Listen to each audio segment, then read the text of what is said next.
Now, taking a look at the chances of stemming the tide of Nigerians trapped in foreign prisons, we will be joining the pioneer resident ambassador of Nigeria to Thailand, Ambassador Ademola Aderenle.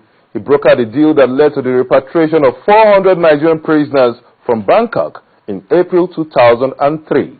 And this agreement became the famous Thai model.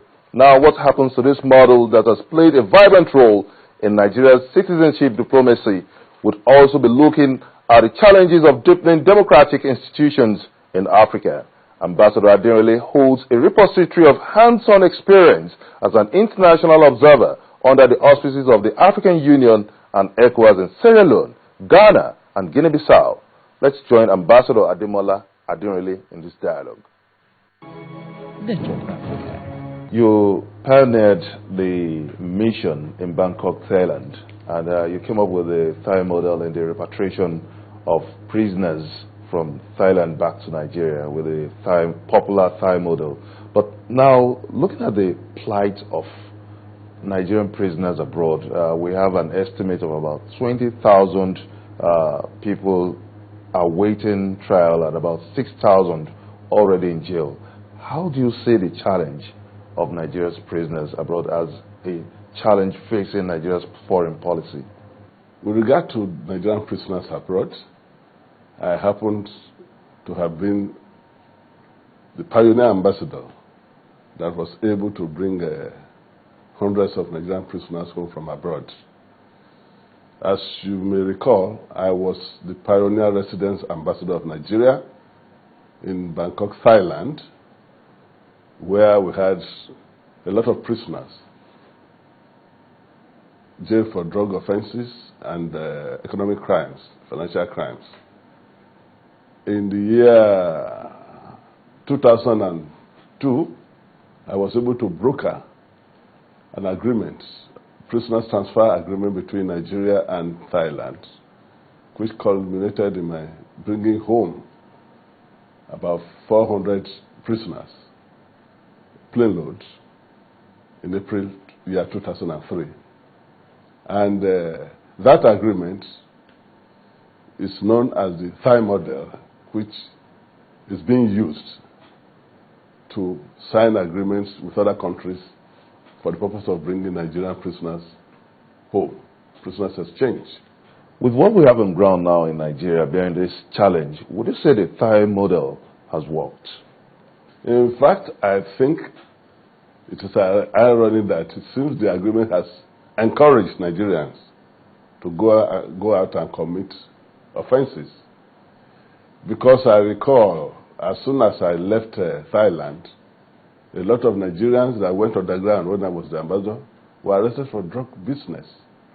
And what I heard, that they were saying that, oh, there's not an agreement.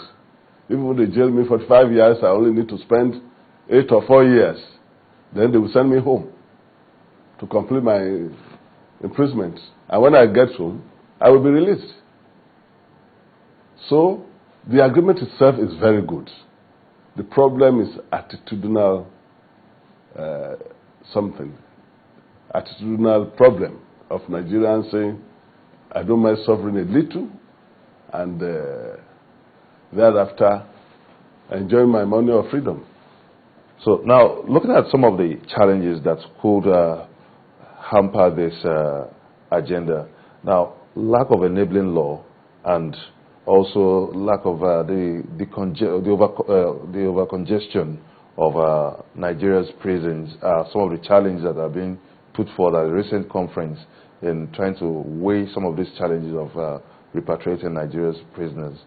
Now, I beg to disagree with lack of enabling law. What do you mean by enabling law? What you sign between two countries is known as agreement. And once an agreement is signed, because binding on both parties, there is an agreement with which I was able to bring prisoners from Thailand. And the same agreement is a model for concluding agreements with other countries. Does this conform with Nigeria's Prison Act? There is no problem between the Prisoner Transfer Agreement and Nigerian Prisons Act. Nigerian Prisons Act is a local law for regulating prisoners inside Nigeria. It has nothing to do with the transportation or repatriation of prisoners from abroad into Nigeria. And the second part of your question with regard to accommodation, I agree with you because a lot of our prisons leave much to be desired, the accommodation. But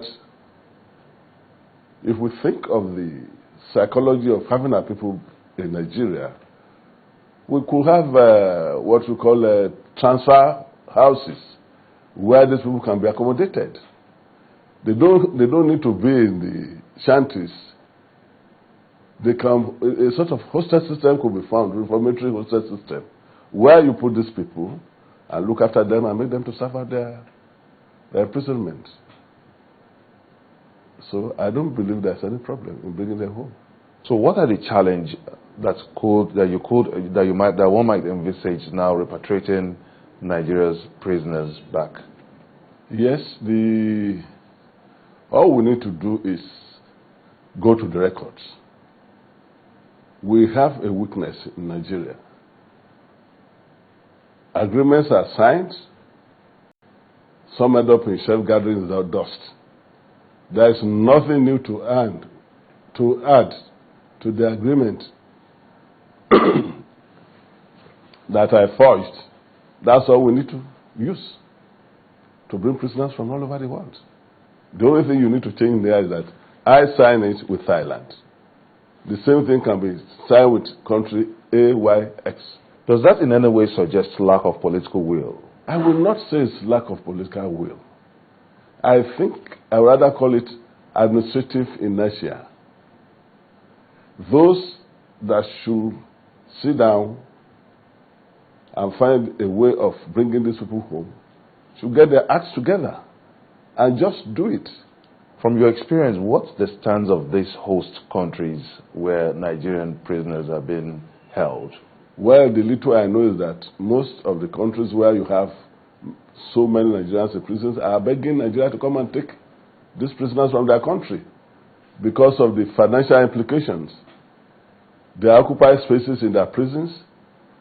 They are feeding them, so they want this burden taken away from them. Can we in any way relate this to the recent case of Henry Oka? No, Henry Oka's conviction has nothing to do with the repatriation of prisoners. Well, maybe in future Nigeria decides to ask for his repatriation, then the agreement, if we sign with South Africa, he can come under what? Under that, to return to Nigeria. But he cannot be singled out as a special prisoner. You see, agreements covers all prisoners. So now let's